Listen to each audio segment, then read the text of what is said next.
Welcome back to Session 1, Part 5 of the Corbin Dialogues, in which we are helping Corbin and hopefully yourself discover more about what's important transitioning or crossing the bridge from school and university into the adult world of work. In this particular section, we talk about the importance of work-life balance and finding a purpose, not for the rest of your life, nobody can do that, but finding a purpose in the moment. And this is because your reticular activating system, which we talked about in an earlier part, is set up to help you see those opportunities that are around you all the time. As well as a more general view of purpose, we also talk about the importance of purpose in a specific conversation. Why are you having that conversation, and does it actually have a purpose as part of your grand plan? Then we move on to a couple of concepts that are to do with your comfort zones. That's how you function in life, how you've been scripted, and your general behavior. So to extend your comfort zones, it's important to be able to give yourself permissions to do certain things that are outside the normal realm of your comfort zones, and also to understand how you can control the permissions that you give to other people when they interact with you. Another concept we talk on briefly is to do with externalizing. This is to help you with a subject called introspection, which is understanding yourself and being able to look into your own mind and your own behavior. I think there was a Greek Delphi type oracle that said, oh, if only we could see ourselves as others see us. But now, of course, with video technology and recording, we can do exactly that. Then we go on to talk a bit more about NLP, or neuro-linguistic programming. And I introduced Corbin to a concept of meta-language. Now, this is really important because it's the hidden meaning behind what people say. And nearly everything that people do say has a hidden meaning underneath it. It is, in fact, their purpose, whether they're conscious of that purpose or not. And if you understand meta-language and build the soft skill of identifying it, you will have far greater control of interpersonal dynamics, which is the way other people react to you. So what we're doing now is we're developing your own awareness of yourself and your behaviors and starting to go into your ability to observe the thoughts and behaviors of others so that potentially, if you wish, you can control them. But just as important is being able to empathize and harmonize with them to look for the win-win. Okay, I'll come to my point. No time limit. Which is about how much, as it were, time to do what you want, as opposed to what the people who employ you need you to do. In Europe, typically, a person has at least, as well as weekends, a person gets at least 28 days holiday a year. Mm-hmm. Sometimes it's only 21, okay, but at least 28. In America, it's half that. So your average American, even though they're meant to be the richest country in the world, the average American works 5 days a week and they only get 2 weeks holiday a year. And if they get sick, that can sometimes take their holiday. Count in towards their holiday. So when I talk to you about being harnessed, if you get a job in America for a big corporation, for a lot of them, not all of them, you are really harnessed into what that company wants you to do. And because you've only got 2 weeks holiday a year to go abroad, to be with your family, to do different things, apart from weekends, okay? And some people, the culture in America makes you feel you need to work weekends as well. So a lot of them have, in essence, no life other than the life of their job. So they don't work to live. They live to work. They live to work. And a lot of the information that you will be seeing on the web as we go into this interpersonal dynamics and skills and power and all that, a lot of stuff comes from America. And you need to be able to appreciate that those students and those lecturers have in their mind that the most important thing in a person's life is their work and their job. Whereas Europeans look at their job as a means to an end. And the most important thing in their lives is their family or their interests or whatever.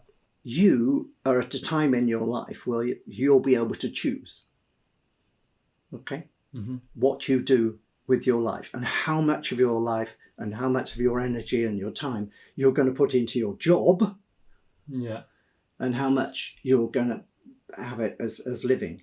And I think that what you're hoping to do, and I very much want to support you in this, is almost there to be hardly any difference between what you want and what you need. Absolutely.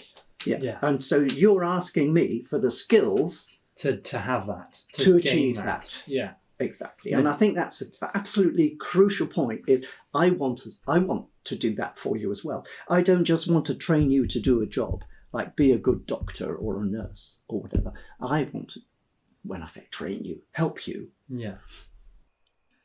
A lot of people, maybe even you, do not know what they want from life and what to study and what work to do. They haven't made their minds up yet. But it doesn't matter, because the good news is that these tapes or videos will help you to empower yourself so that whatever you decide you want to do, you'll have the basic soft skills and interpersonal dynamics, called IPD, to get more of what you want from life and be less of a victim. So as you become more sure about what you want, you will be able to seek out and train yourself appropriately to be successful, whatever it is you decide you really want to do. Do that. Okay, so read exactly the words you used about this move conversation or something. What did you actually write? To be able to move conversations to where I want them to be. Okay. That was before I've already learned a lot of things about how I should, well, even just the use of the word want, maybe I'd change the need straight away, and I've removed the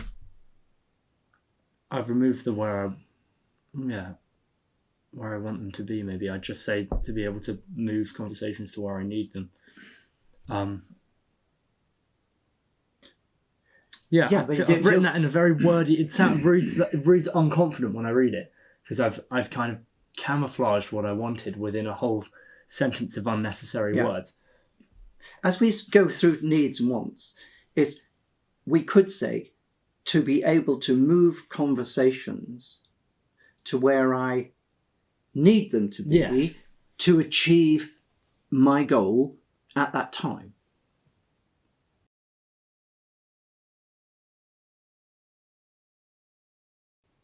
Okay. Because it's basically implies that you have a purpose for the conversation. Yes. So it's all about purpose, really, isn't it? The purpose of the conversation. Yes. Yeah. And being clear in your own mind. What the purpose of the conversation is. Yes. Now, how many people do you think, as they go through their daily lives, actually think about what the purpose of a conversation is? Mm-hmm. Not many at all. Yeah. And even you, until you started this session. Now, that's not to say everything has to be purposeful. Mm-hmm. It would be quite strenuous, I think. And that's another reason some people are nervous about teaching young people soft skills, because suddenly they don't get any downtime. They're not free in their minds just to spontaneously do stuff. They're suddenly aware of everything. Yes. Yeah. And they may feel guilty. They're not being purposeful. If you go out and get plastered or go somewhere and do that, they don't want to think about what their purpose is. They just want to enjoy life. And that's a good thing. So what you'll have to learn to do, I suggest, is as well as being conscious of, am I being purposeful, is to give yourself permission to not be purposeful in certain times. But to make that a conscious decision. I'm doing this. No. I don't really care. Yeah. I'm just going to have some fun. Yeah. But in the flip side of that, everything's got flip sides. The flip side of that is when you want to have a purposeful conversation, you know what your purpose is. And therefore we're saying you want to be able to move a conversation to where you want them to be to fulfill your purpose. Where I need them to be. To fulfill the purpose, yeah. Yeah, absolutely, yeah. No, I agree. The difference between want and need kicks in there as well. Yeah. All right, so what's the next one? Well, the only other one there that I've got written down is to learn what Graham knows, which is a lot. It was that was just my starting one. It's obviously why I'm here, is to learn the skills that you've learned from 50 years worth of fancy training. So that's not a particularly specific one. That covers everything that we've just done in one big bubble. That was my first one that I wrote. And that's all of my what I want. So using the helicopter technique of going up and looking down, you were already up there in the helicopter with that last one, weren't you? Well, I actually wrote that one first. Okay. And then you were coming down. Yeah. Okay. Some people call it funneling, by the way. And you can have a funnel like that or a funnel like that. Yeah. Okay. Right. So I think that's great. So read them through quickly. Don't be too critical of yourself. Read them through quickly, clocking out loud. Clocking the actual words you used and where we've gone as I've picked up on those. Using picked up on is one of your phrases. So I'm reflecting back your language. Okay. To learn what Graham knows, to be able to move conversations to where I want them to be, to maybe gain confidence in public speaking, to learn a skill set I can use anywhere. Okay. Go back to the one about confidence. Read the actual words you put. Yeah, to maybe gain confidence in public speaking. So that's confidence in itself. Yeah, no, I make that more articulate. Yeah. Why is it? What's it do with your actual choice of words? Effective learning should be fun. People learn more when they are relaxed rather than when they're tense or under all sorts of pressures. So Corbin realises I'm laughing with him and not at him when we talk about the word maybe that he's used. It's a great way to end this particular session as it focuses on the importance of each and every word that he uses. What's the word in there? Maybe. Yes. Yeah, no, I can totally see it. I'm aware of it. Now, it's because I'm unsure. It's just because I'm not confident in saying that I want to gain confidence. It's perfect, isn't it? No, I can. When I read that back now, it absolutely is. Yeah, it's a very good example of what everything that we've just talked about. I think so. Yeah. I think I really, really love it. And what it does is it picks up on a skill area called neuro-linguistic programming, NLP. And you can actually, I think you might even be able to do degree courses, or you can certainly do courses in NLP, which is neuro-linguistic programming. The significance of each word you use and the implications of a given word, what's called meta-language. So underneath what we say and as we talk with our ordinary language, there's an actual meta-language. There's a different meaning that's behind the words we use.